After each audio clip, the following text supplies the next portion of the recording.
विश्रांती घ्यायची असेल तर माऊलीकडे चला. माऊली म्हणजे काय या शब्दाचा अर्थ समजून घ्या. जे कमवतो आपण ही स्पर्धा आहे, ही धावपळ आहे.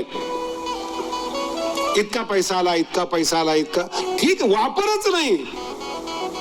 आणि एक लक्षात ठेवा, ज्ञानोबांच्या काही ओव्या आहेत, पैसा तुम्हाला भौतिक पदार्थ देतात, आतला आनंद देत नाहीत. लक्षात येते?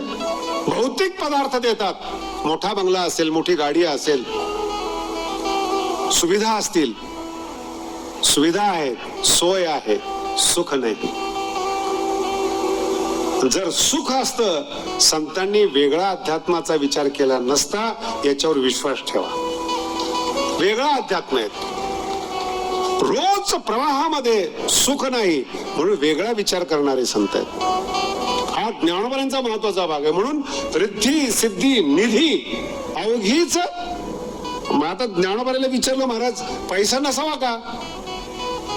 भगवानगड श्रीमंत आहेत, भगवान बाबांना ऐश्वर्य संपन्न म्हणतात, म्हणजे चुकीचं आहे का? शब्दाचा प्रयोग लक्षात घ्या. रिद्धी सिद्धी निधी असावी, पण सफल कधी होते? जेव्हा त्या परमानंदी मन नाही. आता इथं देव शब्द नाही.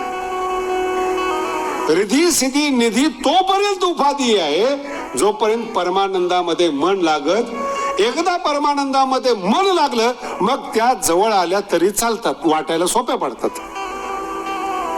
जेव्हा त्या परमानंदी मन नाही, आणि परमानंदामध्ये ज्याचं मन गेलं तिथं समाधान रमतं. खूप सुंदर सुंदर अर्थ आहेत बरं का.